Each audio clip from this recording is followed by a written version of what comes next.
First of all, good evening and masal khair for those of you who are on the East Coast and possibly in Europe. And for those of you on the West Coast, good afternoon and welcome. My name is Dr. Akram Khatir. I am the director of the Moyez Khairallah Center for Lebanese Diaspora Studies at North Carolina State University. I would like to welcome you to our fourth event in a series of webinars that we are having with contemporary Arab American artists. Tonight, we are very privileged indeed to have with us an outstanding novelist, Rabih Alameddine. Tonight, the event will be moderated by my colleague, Badruddin bin Uthman. But before I introduce Badruddin, who will allow me to first of all introduce the Khairallah Center, talk a little bit about the Turath exhibit that you see shamelessly advertised behind my head, talk about the webinar series, and then talk a little bit about tonight's webinar format and what you can expect. And after that, then I will turn my camera off and my mic off, and Badruddin will take over to introduce Rabih Alameddine, and then we'll go from there. So again, I am the director of the Moyez Khairallah Center, and the center is dedicated to preserving the history of Arab Americans, but primarily Lebanese Americans in the United States and beyond, and sharing that history through various programs, including film, exhibits, digital humanities projects, workshops, and variety of ways.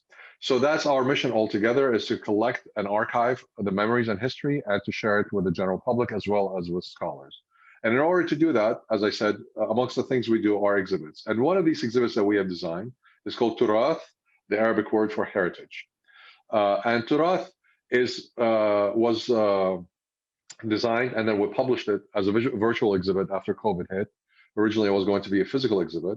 It was to commemorate the centenary of Rabit al-Qalamiyya, which is the first literary society, Arab American literary society, that was started in April 1920 by Gibran Khalil Gibran, Mikhail Naimi, Amin Rihani, and Abdul Nasir Haddad, and others.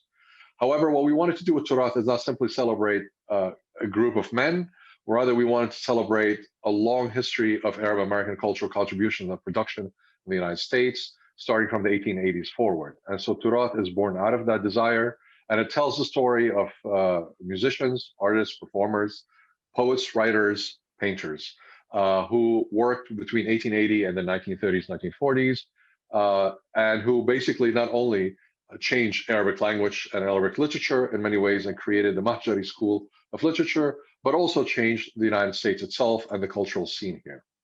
But on top of that, what we also wanted to do is create a narrative arc between those who came early to the United States and the rich and continuing tradition of Arab American artists and cultural producers and entrepreneurs. And in that sense, that's why we have a series of webinars. We started in January with Omar Offendem, then Helen Zghaib, who's a painter. Last month it was Safi Al-Hilo, a poet. And again, tonight, we are absolutely privileged to have with us Rabih Alameddine, who is a very celebrated novelist. Now, in terms of the protocols, we're running this as a webinar, which basically means that all your microphones and your cameras are automatically off. We invite you to add any questions that you want to through the Q&A button that you will have at the bottom of your screen. So at any time you have a question, please feel free to go ahead and put a question in there, and we will try to get to it. The format tonight is going to be that after Badruddin introduces Rabih, Rabih will do a short reading of his work, a selection. Then Badruddin will ask a couple questions, and we'll also open it up for some of your questions. Then we'll do another session in which Rabih may do another reading, and then another round of questions, and we'll conclude the evening that way. Finally, I would like to alert you that we do have closed captioning. It's not perfect. It's an automated closed captioning system. You can turn it on under live transcript. Again, it's a CC button at the bottom of your screen. And I will do my best when it is mistranscribing Arabic words or any other word to put it in the chat, the exact words that we're doing here. And with that, I will turn it over to Badruddin. But before I do that, I would like to introduce him. So Badruddin bin Uthman is a PhD student, doctoral student in comparative literature at State University of New York and Binghamton University. He has previously taught several literature, cinema, television, cultural, and language courses at Binghamton, Nazareth College of Rochester, Lincoln University of Pennsylvania, and Higher Institute of Languages of Tunis. He has also worked with a few theater companies in Tunisia as a stage actor and translator, and he is currently working on a dissertation on Sudanese literature and cinema. He has equally presented his research in conferences like MLA, ACLA, NEMLA, and at the Middle East Studies Association. But Dean, thank you so much for doing this tonight, and I shall turn it over to you. Thank you so much, Akram, for organizing this event. All right, so Rabih Alameddine is the author of I, the Divine, The Hakawati, Cool AIDS, The Purge, An Unnecessary Woman, and The Angel of History. His novel, An Unnecessary Woman, was a finalist for the National Book Award 2014 and the winner of the prestigious Prix Féminin Étranger. And The Angel of History won the Lambda Literary Award. Alameddine is the winner of the 2019 Dos Passos Prize. His next novel, The Wrong End of the Telescope, will be published by Grove in September 2021. We are very glad to welcome you, Rabih Alameddine. Thank you so much. Thank you so much. Thank you for accepting our invitation. Thank you, Dean. Again, and thank you all for attending. I'm always surprised when anybody wants to hear me talk or read. It just boggles my mind. So again, thank you for being here. And I will be reading a little bit from An Unnecessary Woman. It's about 7 to 10 minutes, I hope. My father named me Alia, the high one, the above. He loved the name, and I was constantly told, loved me even more. I do not remember. He passed away when I was still a toddler, weeks before my second birthday. He must have been ill, for he died before impregnating my mother with another, as he was supposed to, expected to, particularly since I was female and first. My country, in the late 1930s, was still trying to pull itself out of the 14th century. I'm not sure if it ever succeeded in some ways. My father was barely 19 when he married and 21 when he died. My mother, a widow at 18.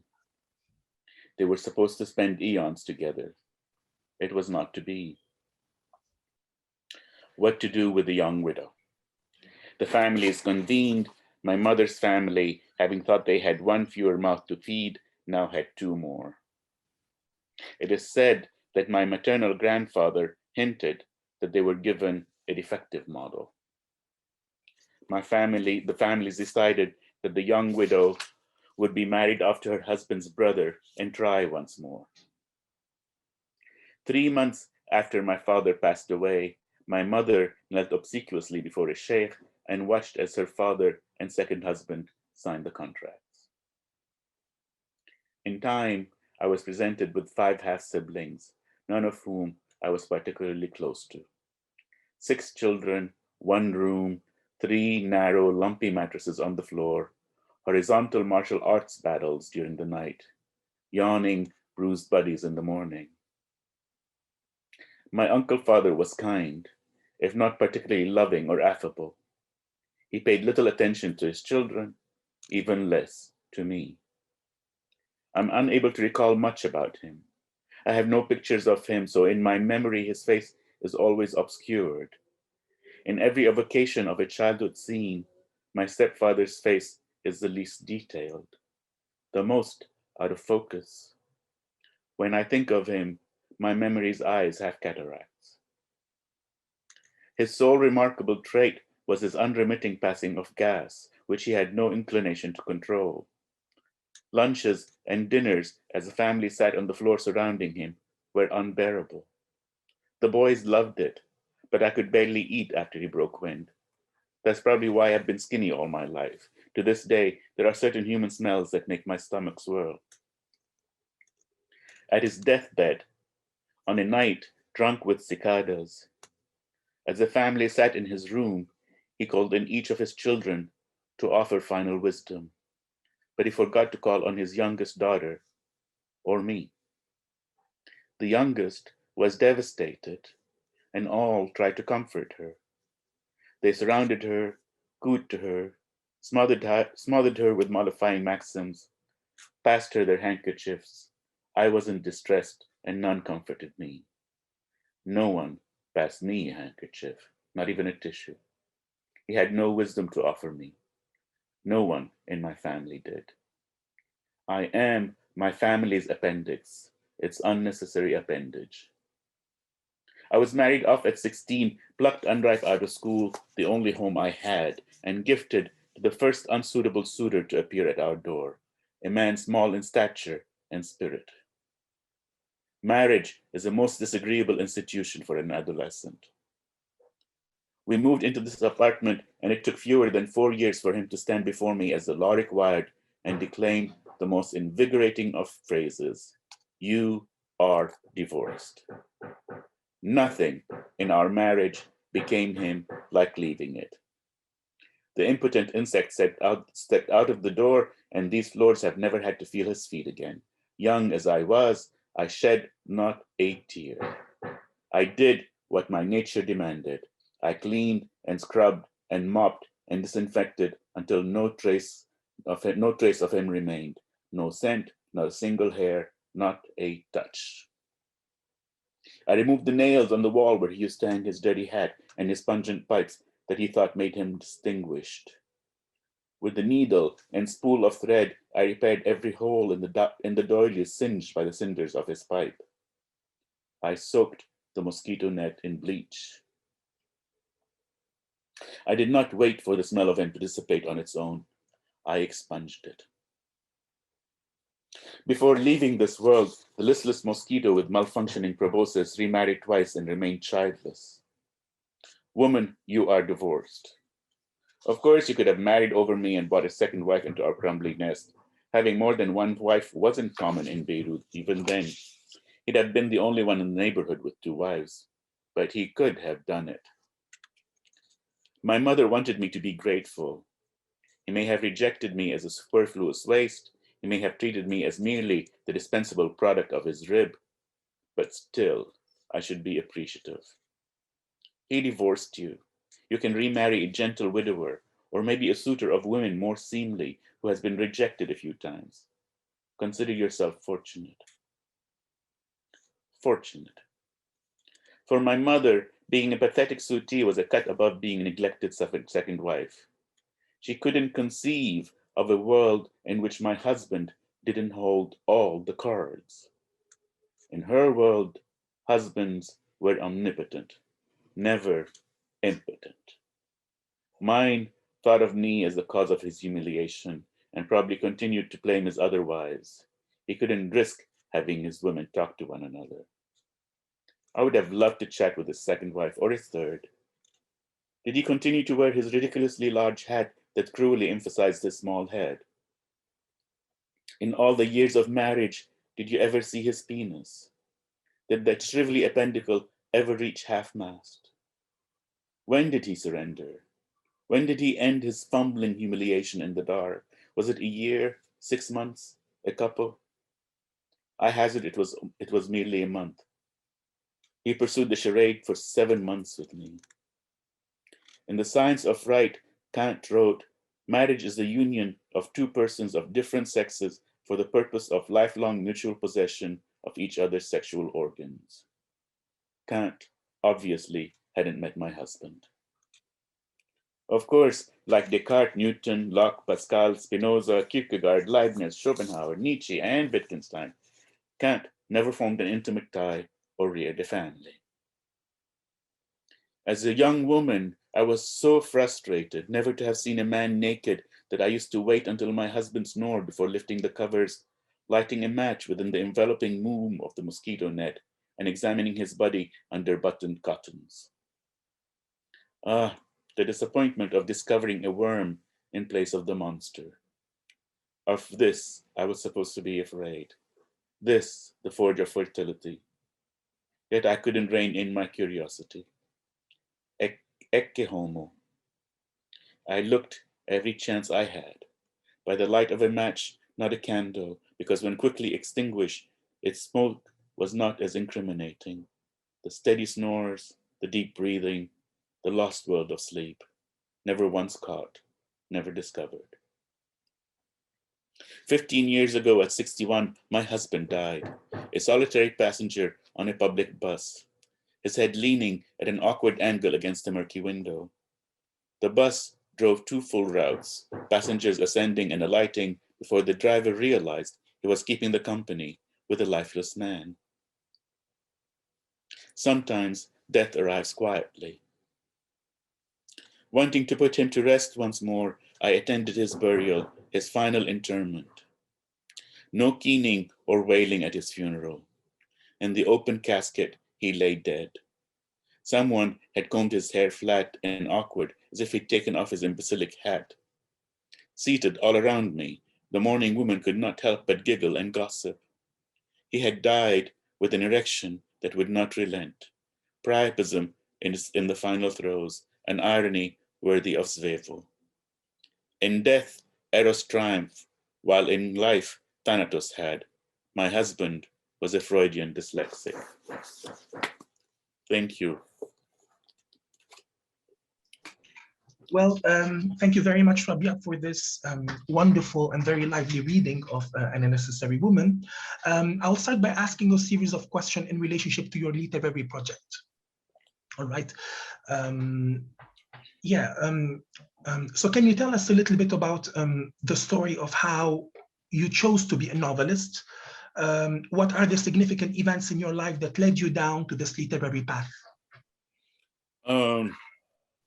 It's funny because I have told the story so many times that it becomes like almost a fantasy of a story, but it becomes sort of a cliche because I've told it so many times. I've always read a lot. I started reading, of course, comic books. I say that long before I even knew how to read, I was reading. Before he died, my father reminded me that he asked me, I was 4 when he asked me what I wanted to do when I grew up. And I said I wanted to be a writer. And of course, at that time, I wanted to write Superman comics. I wanted to write Batman comics and Wonder Woman. And I wanted to write stories. And then from then, I was just a recluse of a boy. I always stayed indoors and I read like crazy. And it's like, what are the influences? The primary influence was I grew up in Kuwait in the 1960s. There was nothing but, desert. So that, it was hot outside and inside we had air conditioning and I would sit inside and read. So there was a time when I was reading 5 or 6 books a day, Enid Blyton books. And then I would started reading whatever, books were in the house and then, anything. That basically led to my, that's my influences. I read a lot. And I used to read a lot more than I do now with the internet, but I still read a lot. All right, thank you. Now, how do you position yourself among or in comparison to other contemporary Arab American writers? I don't. Okay. I don't. I mean, that's the lovely thing about writing. Of course, sometimes I think, oh, I like this guy, or I don't like this guy. I like this. She's wonderful, but for the most part, I do what I do. It's hard to position oneself when there's not much I can do about what I do. I write what I'm obsessed about at the time. I can't think of writing something else. I wish, I've always said, I wish I could write like Tolstoy or Nabokov or, a Naipaul, but not only I can't, I'm not sure I want to, because what they're obsessed about is not what I'm obsessed about. Now, with other Arab American writers, there are some really amazing ones, and that's great. I don't know how would you compare one's work to another? I don't know. I really don't know. So when you ask me, where do I fit?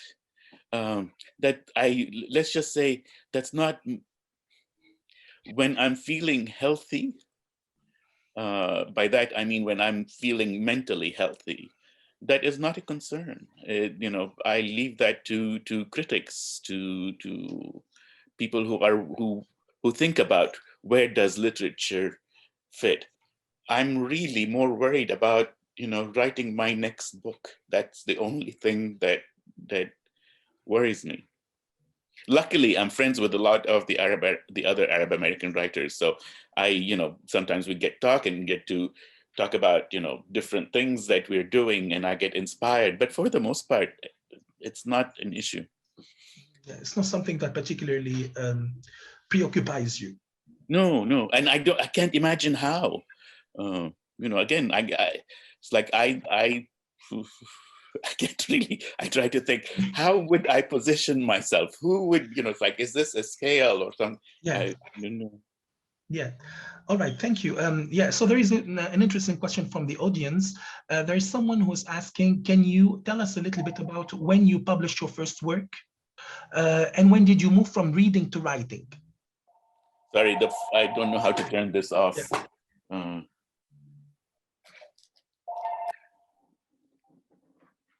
Yeah. Okay. How did reading to writing? It's a long story or a short story, depending on it. I've always wanted to be a writer, as I said, you know, but I did a very circuitous route, because I did, first of all, what, you know, every Middle Eastern boy from, you know, our country does. I went to school and became an engineer. The only two options, I think, were engineer and doctor. And I became an engineer. Then I got an MBA, and I couldn't write for the longest time because I was afraid.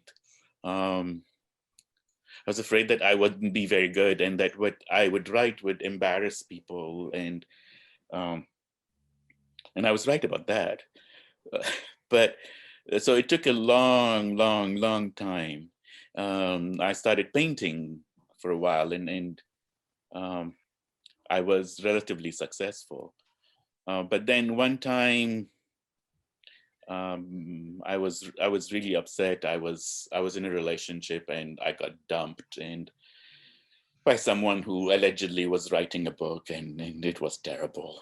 And I decided I will show the world what writing is all about. And I was 36. I sat down and I wrote Kool-Aids. I'm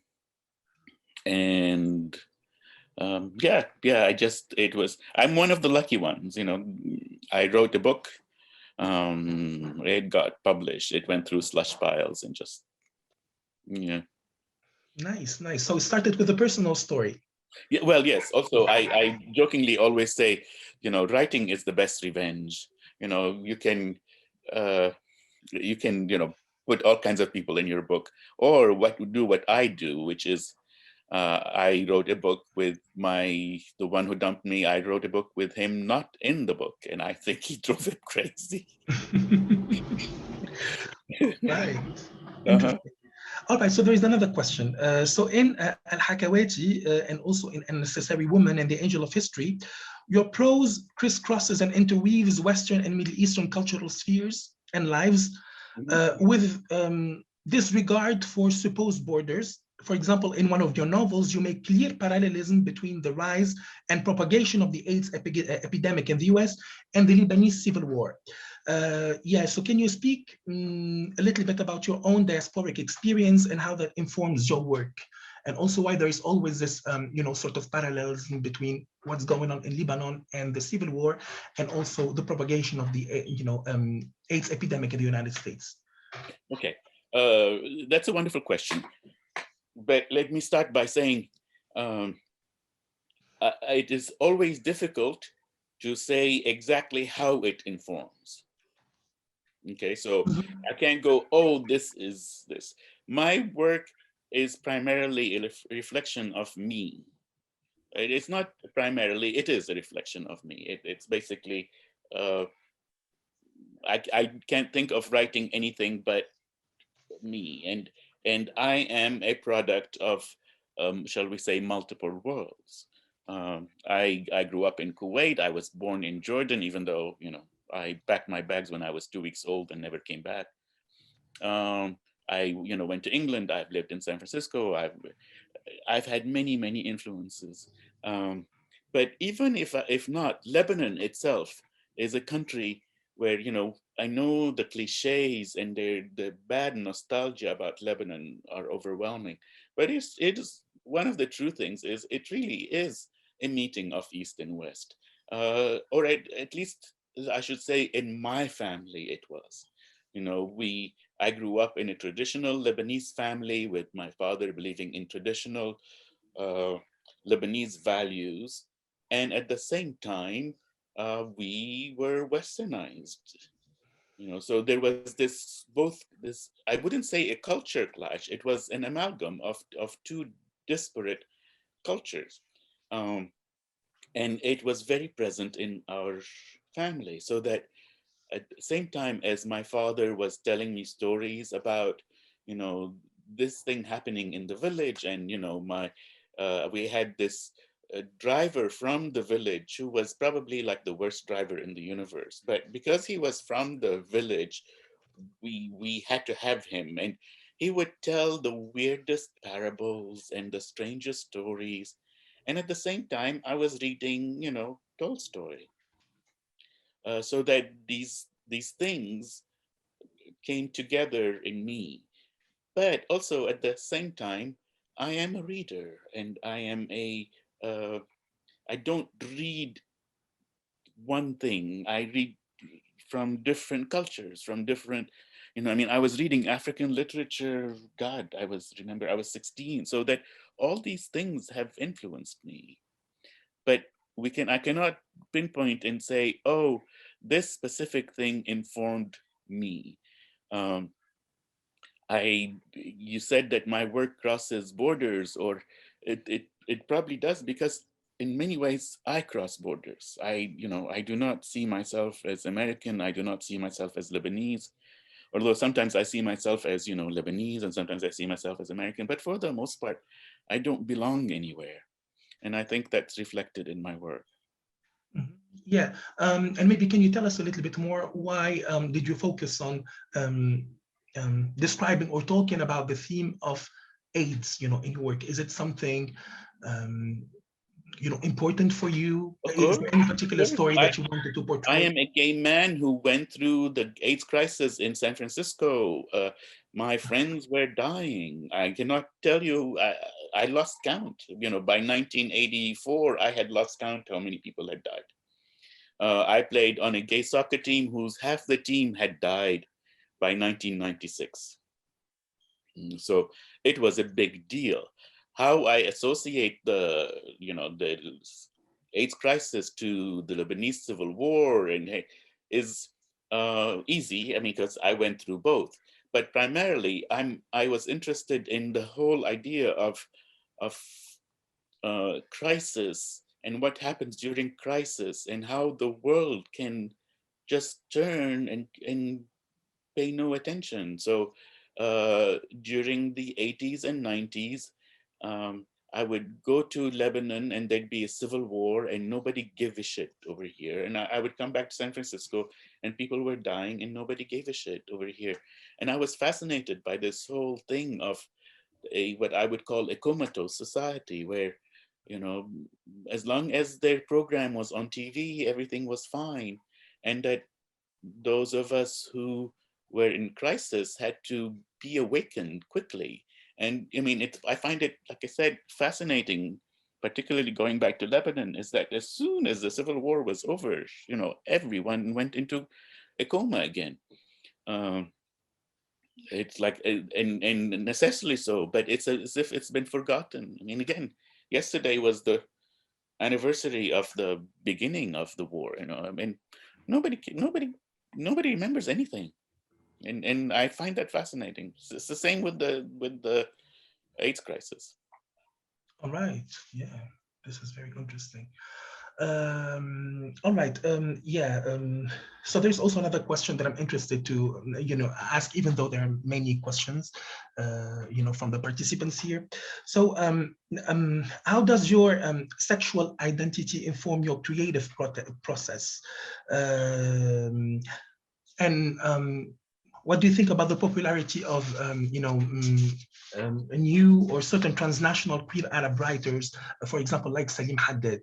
Are there any? Oh, I think they're great. I mean, it's wonderful. I mean, there's Salim, there's Zain Khaddar, I think. There's Abdullah Taya. There's quite a number of them, and they're all very good. Again, does my quote unquote sexual identity inform my work? Of course it does. How? I have no clue. You know, I mean, it's like I don't know. I play soccer. I played soccer for 45 years. That inform my work? Yes. How? I have no idea. Why is one identity more important than the other? I'm giving this lecture, public lecture on May 18th, and I'm calling it, what I learned about from being grumpy, because I now say that I transcend being gay. I'm grumpy. I knew sexual and political identity. I'm grumpy. I hate everybody. Primarily because I think, we get stuck with this thing called identity. Like, are you straight? Are you gay? Are you Black? Are you white? Are you an Arab? Are you Christian? Are you Muslim? And they're all, unfortunately, rather limiting. And to me, if I am to define myself, I am shall we say, I'm an anti-dominant culture person. If the dominant culture tells me I should be a certain way or behave a certain way, I will go in the complete opposite. I believe in the power of storytelling through the margins, not through normal. I mean, I don't know what normal is, but the whole idea that I'm not that interested in writing about, a married couple in Arizona or in Minneapolis and their troubles. I have absolutely no interest. I'm much more interested in again, what happens on the margins. It's like the most interesting things. I always say that, the most interesting things happen at the circumference of the bicycle wheel, not the center. The good thing for someone like me is that through many identities, if you want to call it that, as an Arab, as a Druze, as, gay man, as a weirdo, I am on the margins. It's like I always joke that over here, I'm considered weird because they think I'm Lebanese. In Lebanon, they consider me weird because they think I'm American. And I want to say, I'm weird wherever you put me. And that is my identity, being an outsider, not an insider. So yes, of course, I mean, I'm an Arab, I'm gay, I'm whatever, but that's not what defines me. What I find that defines me is that I'm an outsider. And I like it that way. Nice. All right. I would like also to ask you about Walter Benjamin. All right. Okay. Badruddin, yeah, sure. Could we actually wait on those and shift to some of the audience questions, please? Of course, Thank sure. you. Yeah. So there is a question by Zahir Aql. He said, was Cool AIDS written as an autobiography or strictly fictional? It's strictly fictional because let's start with everybody in the book dies and I'm still alive. So you start with that. It's strictly fictional, but it's strictly fictional because that's what I do. I write fiction. Now, a lot of me is in the book, but nothing about what happened is in the book. To me, is in the book. And one of the more interesting things is I was once given a lecture in Houston. And it was a biggie with lots of people, and so many Lebanese came up to me at that lecture, and I can't remember the guy's name, Fadi or something. He goes, thank you for writing about Fadi. And it's like, who's Fadi? But they had assumed that I had written about the one gay man in Houston who had died of AIDS. So it's like, oh my God. I have a relative who hasn't spoken to me now in 25 years because she believed that the Kool-Aids was about her. I have no idea who she is.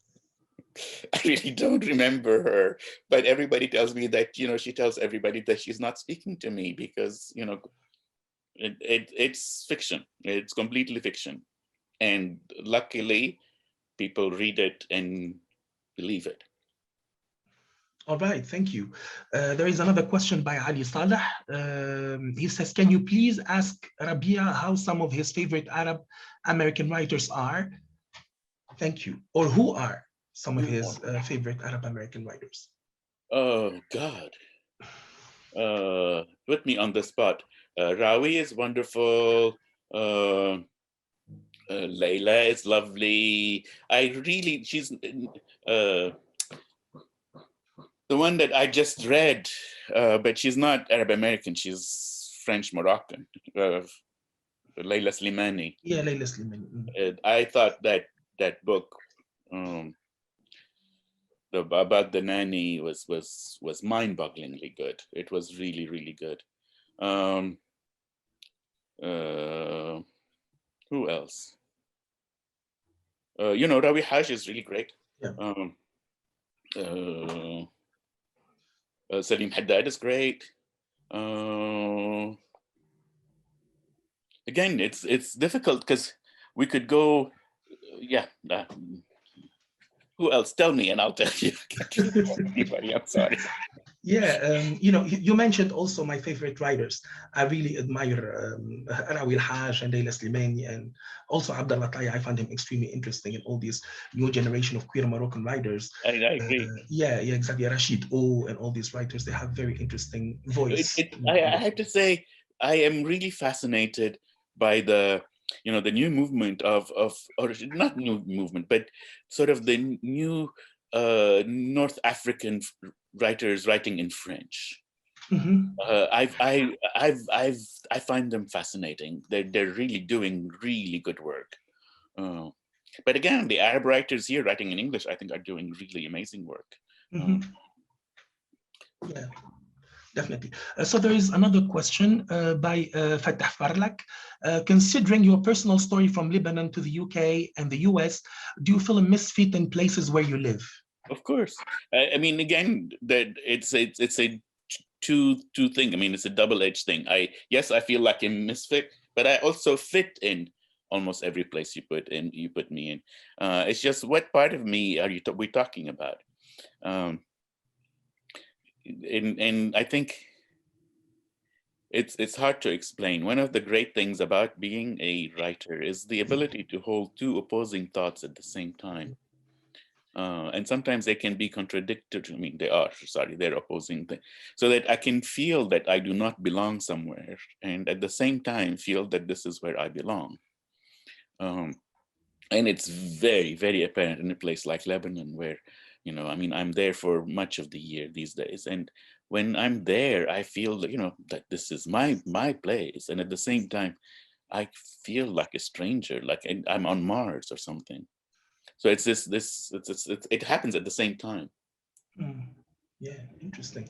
So can you tell us a little bit more about, the place of Walter Benjamin in your literary project? Why are there so many inferences to his work, to his philosophy? Yeah. Because he's amazing. Truly, we start with that. But I've always, like I said, I've always been fascinated with people who live in the margins. And Benjamin, I can't think of, Benjamin, Pessoa, Kafka. There are a whole tradition of writers who were strange on the inside and the outside. And Benjamin fits that. And then, again, it's not just that he's a brilliant mind. It's that he understood me.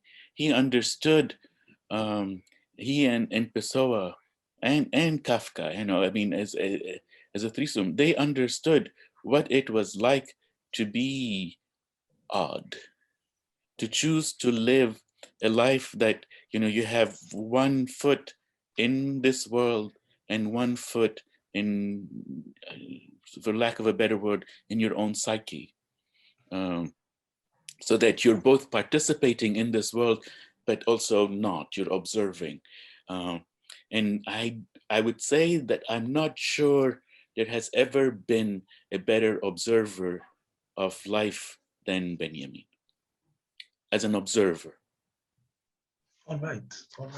Thank you. Dean, if I may jump in here, because we have a bunch of questions that can be combined together before perhaps we go to the second reading at that point. So Rabih, there's several questions.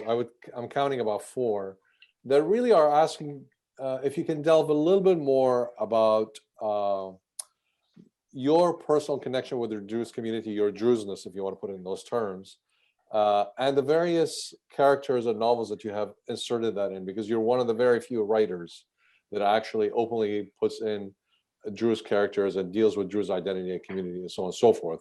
You did it with Kool-Aid, you did it with I Divine. And so I think these 4 questions actually altogether converge on this concept. And I was wondering if you can explore that for us a little bit more and see what it means to you to be part of that community or not part of that community, because I know you say you tend to be outside most communities. Right. Again, thank you, because that was, I am Druze by birth. In terms of belief system, I am a diehard atheist. But I've always said, I find religion, and particularly how we practice it in Lebanon or how we not practice it in Lebanon, really funny, because depending on what religion you're born in, it determines your belief system, which I find really fascinating.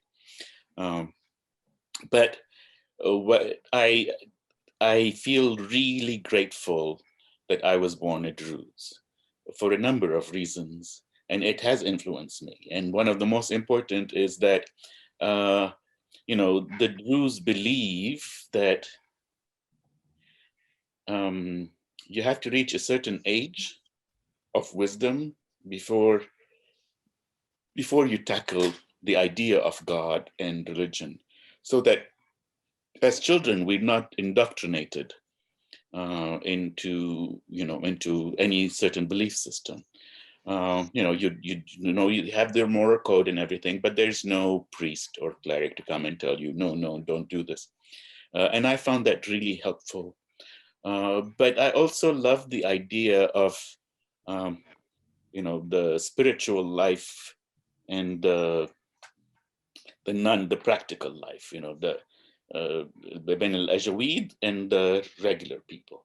And I've always loved that you could take time off, go into the forest and meditate, so that spirituality begins to be something that anybody can practice. And I've always loved that. Has it influenced me? No, not much, other than the fact that within Lebanon itself and within the world, you could not get more of a minority than a Druze. So that it taught me how to be a minority within a minority. It taught me how to accept myself as an outsider. Because again, like I would go to class in Lebanon and I would be the only, or maybe there'd be 2 Druze. So we were always a small number. And I always thought that taught me how to be, in some ways, how to live with being a minority, I want to say we're refugees wherever you put us, and that I've always kind of loved.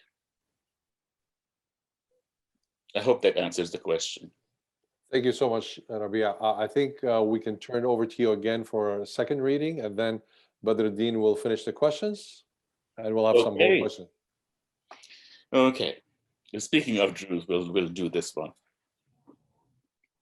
So I decided I would read a short clip from Hakawati. So Hakawati is now, 13 years old, more than that. I mean, it was published 13 years ago. So I haven't read this in probably a dozen years. Bear with me. Once, not too long ago, there was a little boy about the same age as you, who lived with his family in a small village not unlike this one, not too far from here. The family did not have much money. The father was a stonemason. The mother looked after the house, cooked delicious meals. All the children had their own chores to do. Our boy was the family's shepherd. Every morning he would take the sheep out to pasture. He watched them graze, made sure they did not wander, and protected them from foxes, wolves, and marauding hyenas. The sheep liked him and trusted him, so they didn't stray too far from our boy. His job became easy, and every day he had time to play. At first he played with sticks and stones. He made a sheep pen by staking twigs in four corners. Small stones were his sheep. But then the little lambs came into his make-believe pen, clamoring for his attention. So he stopped playing with sticks and stones and became one of the lambs, jumped with them, and bent down and pretended to chew on the wild lavender bushes, bleated with them. When he returned home that evening, he wished he were a lamb because he had fun playing. Before he went to sleep, he heard his parents arguing about money. "We have so many mouths to feed," the mother said. "How can we find enough for all of them?" "We have the sheep," the father said. "We have some money. I am working. We'll survive. We have for generations." But they kept on arguing, and the boy slept fitfully. The following day, he and the lambs played again, watched over by the ewes. The boy and the lambs ran and jumped and jostled each other. He returned home very happy, but when he opened the door to tell his parents about his day, he found them arguing. "How could you have promised that?" the mother asked. "We don't have enough to feed our children, and now you want to have a feast? Have you no conscience? Don't you understand how bad our situation is?"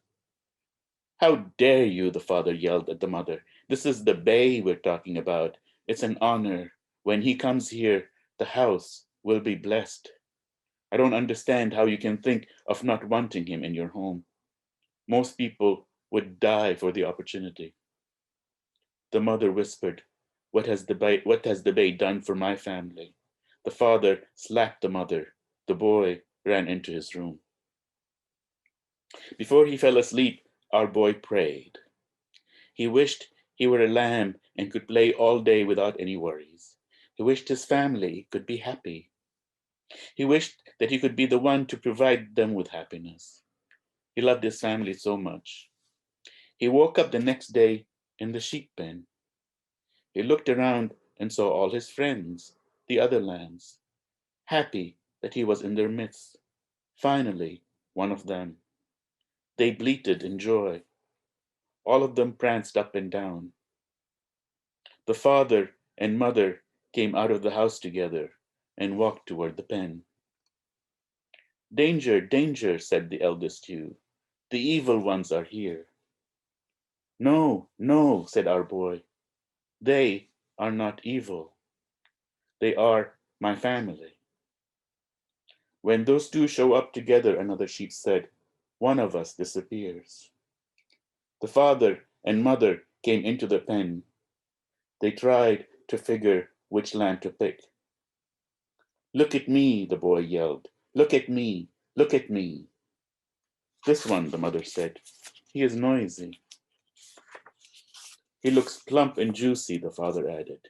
He placed the noose around his boy's head and walked him out of the pen. The poor lamb," the eldest ewe said as the sheep watched him being taken away. "Daddy, daddy," the little lamb said, "I'm a lamb now. Isn't this a miracle?" And his father took out the knife and slit his throat. And the little lamb watched his own blood leave him.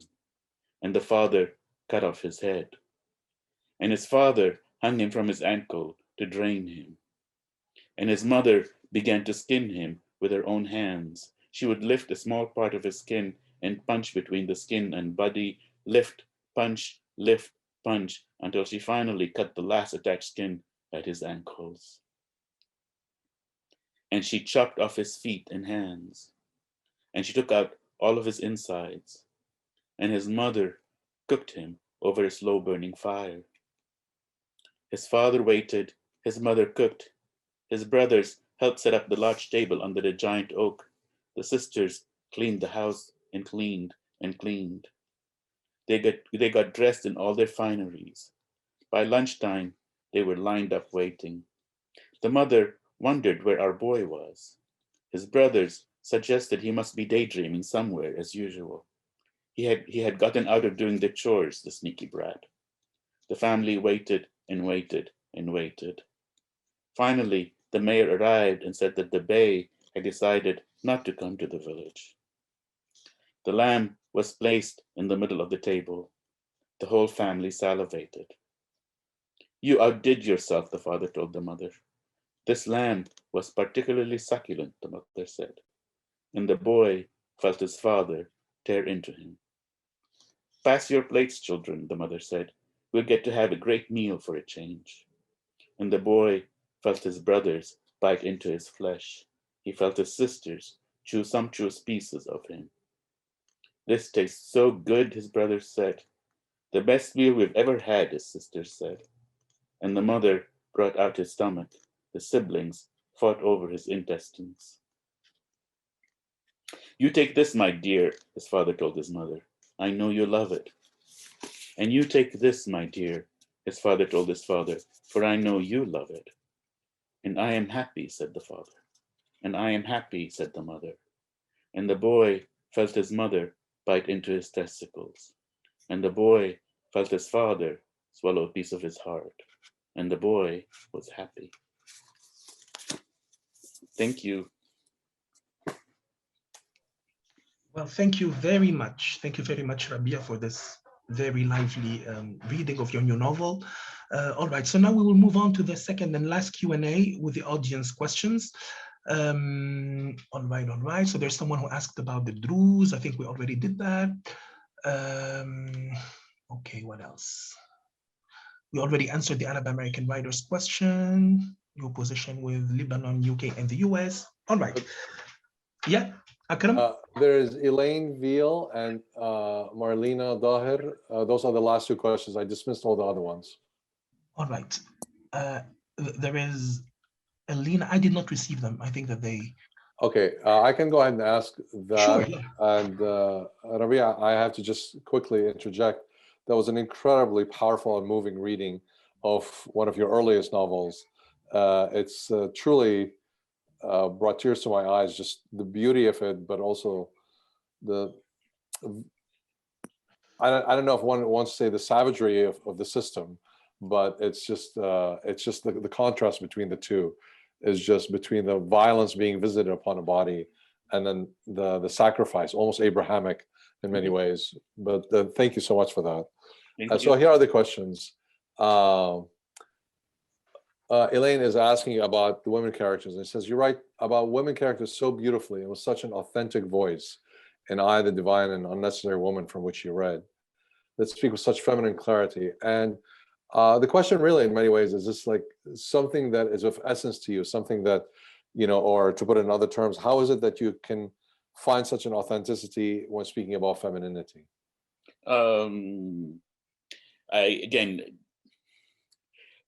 This is the second time I'm bringing this seminar about being grumpy. I get asked this question a lot, and I'm so used to it, but it always baffles me because, you know, I keep saying this, I'm a writer. I am supposed to be able to do this. It has been done many times before, you know, from Tolstoy with Anna Karenina to Flaubert with Madame Bovary to you name it. The thing that I find interesting, again, is I will answer it. The easiest way to answer it is like with Unnecessary Woman, I did not sit down to write about a woman. I sat down to write about Alia. It is a very different thing. Alia is not supposed to be all women. It's not, she's one woman. And I have to imagine what it's like to be her. And it's the same thing with Sarah in I, the Divine. So that the idea is to imagine, to make a character real. That's what a writer is supposed to do. I did not sit down to make a character real as a woman. Sarah became part of me. Alia became part of me. If you asked, is it essentially me? Alia is probably the most autobiographical character in my book, even though I do not have blue hair, and I'm just a little bit younger than she is. But her ambitions, her how she chooses to live her life, in some ways is an idealized me, separate from the world. So yes, it is essentially me. And same with Sarah. I always joke that I'm able to write her because yes, I have walked a mile in her shoes. I can wear heels very well. Thank you very much. I think that answers the question, Akram. It answers it very nicely, and I like the ending twist of it. And back to you, Badruddin. Oh, there's one more question, I think, from Alex Ramirez. Yes. Is there any relation of the lamb to a certain religion? Of course. It's the lamb is to all Judeo-Christian, Muslim religion. It is the lamb of Abraham. It's like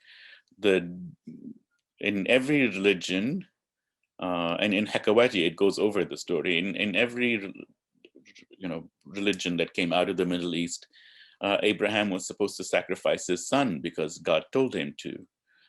Now, it's always interesting to me because in Judaism, the son that's supposed to be sacrificed is Isaac. In Islam, it's Ismail. And for us, the Druze, we celebrate no holidays except for the Adha, which is the sacrifice of Abraham, and you sacrifice a lamb for that. So the whole idea of the sacrificial lamb is I think present in every religion.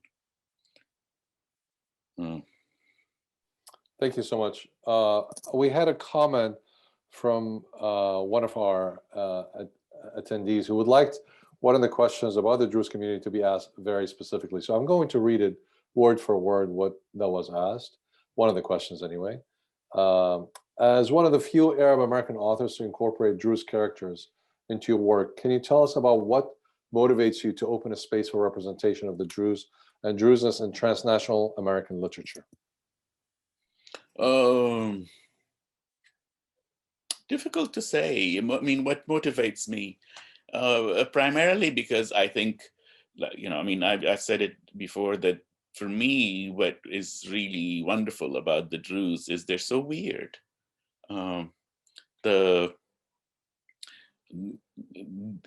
Being a religion that does not allow proselytizing, that does not allow people to convert into being Druze, is such a fascinating thing. It's as if they've intended since the 1360s to be a minority, to be a small group of people.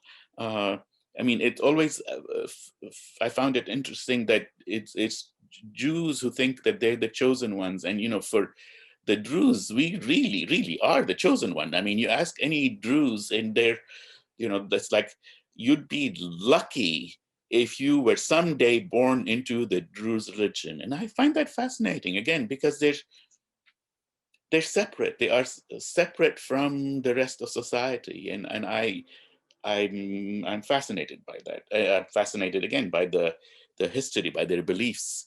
Why do I write about them? Because they make a great story. I hope I answered the question. You did. Thank you so much, Rabih. Badruddin, I think I will let you take it from here. And you had a question to the panelists, so maybe you can start with that. Yeah, so there's an interesting question by Ali Salah. He says, what is your writing process like when you set out to write a novel? Do you know the ending of the major plot points before you begin writing? Do you try to write quickly, perhaps messily, and then return to polish it after the fact? Is it different with each novel? It's different with each novel. Thank you for adding that at the end. As a rule, I'm one of those who starts writing and doesn't know what's happening until I'm a long way into it. As an example, the Hakawati took me 8 years the first 3 of which I thought I was writing about 6 different novels, until I finally realized that no, I was writing 1 novel. Most of the time with Unnecessary Woman, as an example, I had no idea what was happening. Most of the time I took it just basically like her, one day at a time. I did not know what was going to happen that day. I would sit and I would start writing and work it out. Usually I have structure before I have plot, except, like with The Angel of History, there was not much of a plot other than the man was going to wanted to get himself institutionalized for 3-4 days because he was hearing the voices of Satan, and Satan was having interviews at the house. That was the plot, basically. So there was none, but the story just kept on moving. I usually don't know what's happening until I'm at least 2/3 of the way through, sometimes, almost at the end. And then I go, okay, this is what the book's about. But what's important is that usually Alexander Hemon, I was doing a sort of a webinar with him, and he says that his first draft is usually 80% done, maybe 90% done, and I'm the same way.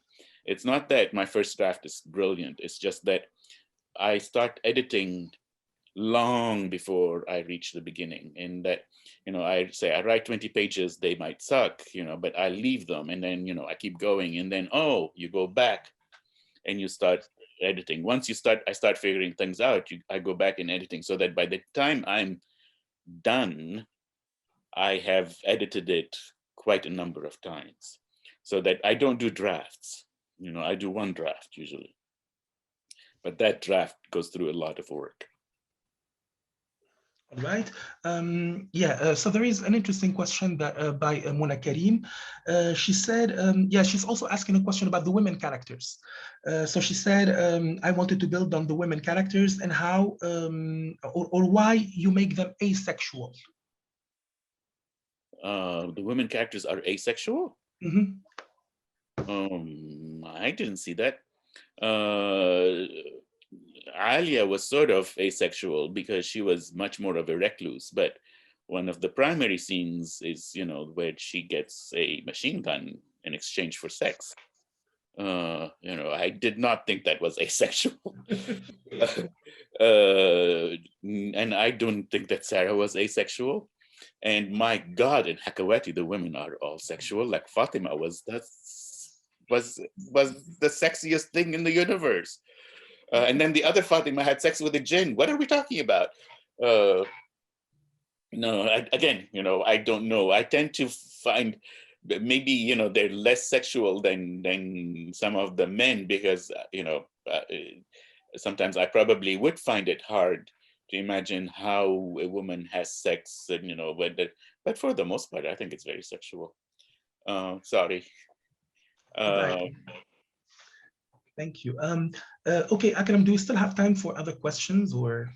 I think we have time for 1 or 2 more questions before we wrap it up for the evening. I think one of them is a very good question that you are asking, Badruddin.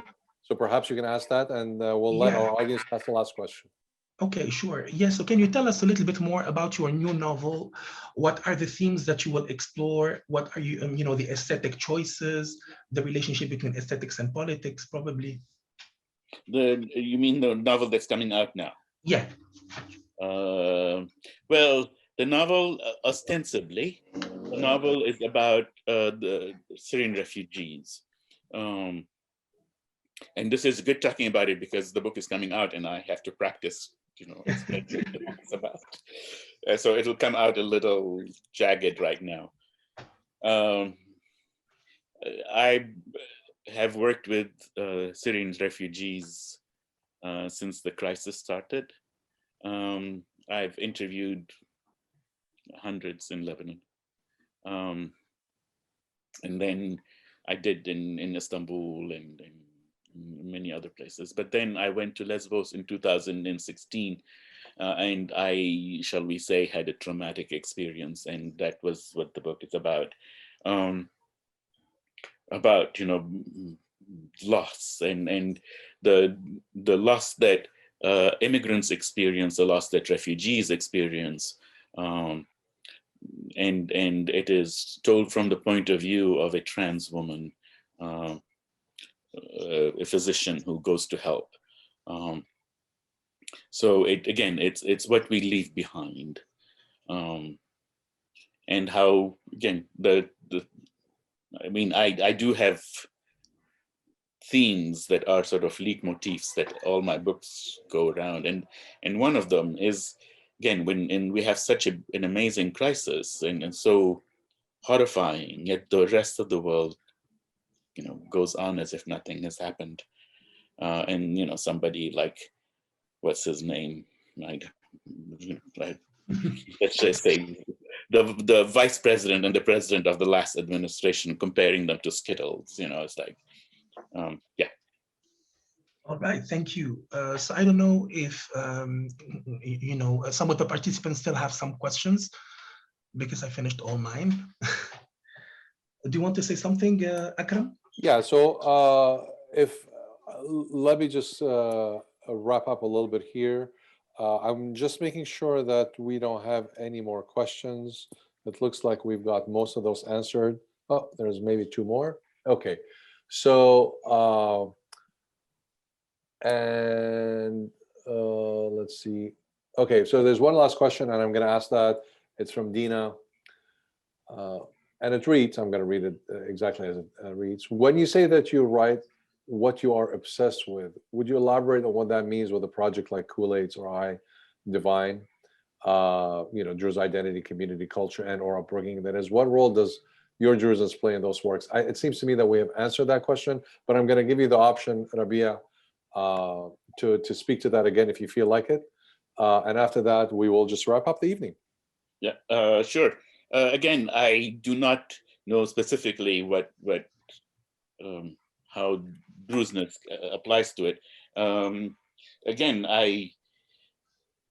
it's one of my many identities. So it's that. Is my obsessiveness about Druze? I don't think so. My obsessiveness, again, about usually is things that I must write about, or it would be too painful not to write about, because I'm one of those who avoids writing at any cost. I would watch 100 bad TV shows than write. And the only thing that gets me to write is when not writing becomes much more painful than writing. And my Druseness, unfortunately or fortunately, is not part of that. Like with Kool-Aids, I was seriously obsessed with the fact that my friends were dying and nobody cared, and everything I read on the subject was horrible. Whether it was the Lebanese Civil War, all the novels about the Lebanese Civil War at the time where, like, oh, Lebanon was such a wonderful, paradise, and then we ruined it. And all the AIDS novels and AIDS memoirs were about, oh, we were so good, and then we went to France and we had cheese and he died. And I wanted, I was obsessed with showing the anger and the absolute rage that was going through me at the time. And, again, for the longest time, I felt, and I still feel it, most of the older, minority works, and Arab American writing is primarily asking for permission to write. Like, please, we are human, just like you. Look at us, aren't we nice, just like you?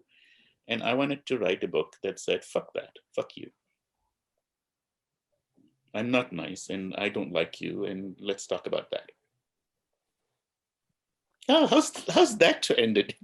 Actually, no, this reminds me of a colleague of mine whose Twitter handle is Angry Arab. Thank you.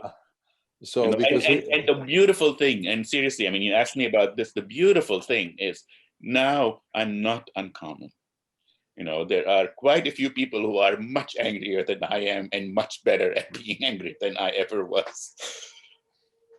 Well, shall we call you then a pioneer in showing anger and frustration? Yeah, I'm an anger pioneer. we will certainly say that, and I think that's a very powerful emotion. And I really appreciate you saying that, actually, Rabia, because you're right. A lot of times we try to be model immigrants to be allowed to stay and remain. And I think speaking our minds, we fear invites unwanted attention. And I think it's just beautiful what you just said. I am going to ask one more question because it's from my colleague, Dr. Elizabeth Saylor, who's an Arabic professor of Arabic literature. And I'm going to give her the last word here before I wrap up.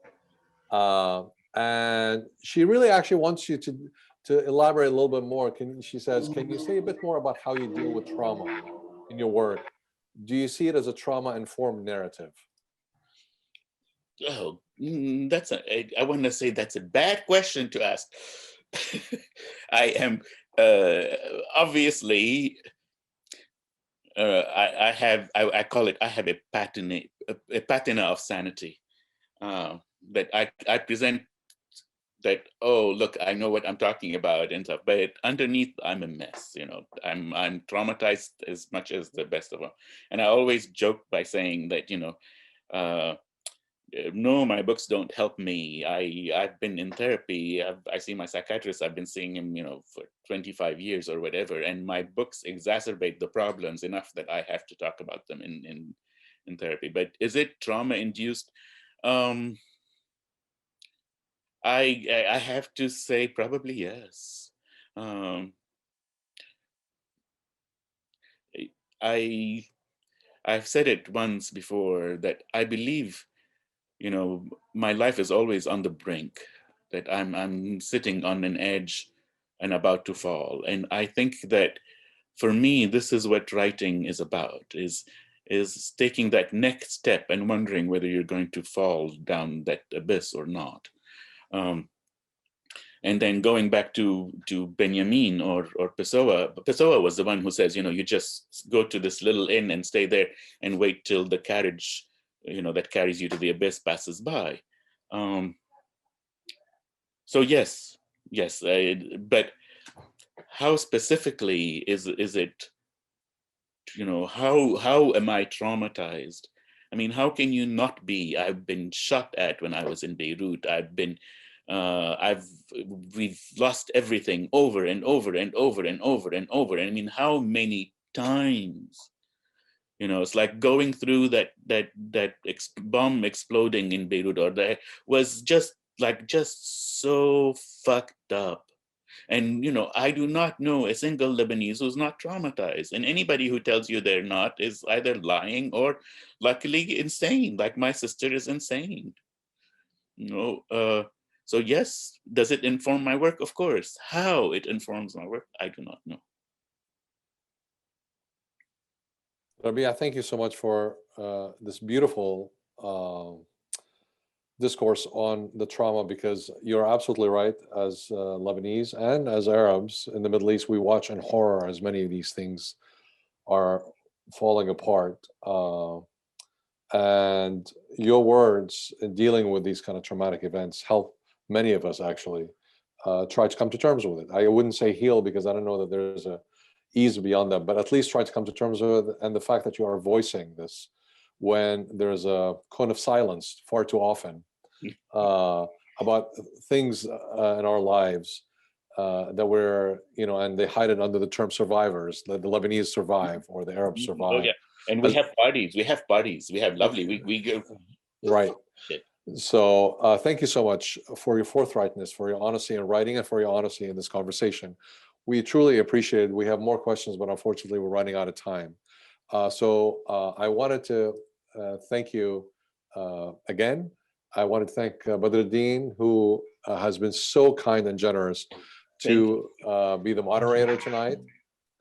And I would like to also thank all of our participants for taking the time. We know we're all sick of Zoom, so we appreciate you spending yet another hour and 15 minutes with us tonight on this event. But I'm sure, like me, you feel very privileged to have had this time with Rabia. I would invite you to our second event, last event of this spring semester, with Tariq Yamani, who's a Lebanese American musician. And this will be on May 6th. If you go to turath2020.org and click on events, you shall be able to go there. And now, to conclude, I'm going to do a shameless act of fundraising. we hope that you will support our efforts, and efforts not just ours, any cultural institution such as the Arab American National Museum, when we are trying to highlight works such as Rabih's. So we ask you, if you can, to go ahead and donate. I just sent you a link where you can donate on this. Please, and if you cannot donate now, please just keep us in mind in the future. But much more importantly, we hope that we will be able to continue this conversation with you in the future. Thank you again, and we wish you all a good evening. Thank you, Rabih. Thank you. Thank you. Thank you. Thank you so much. Thank you. صباح الخير. Yeah, that's right. Awesome.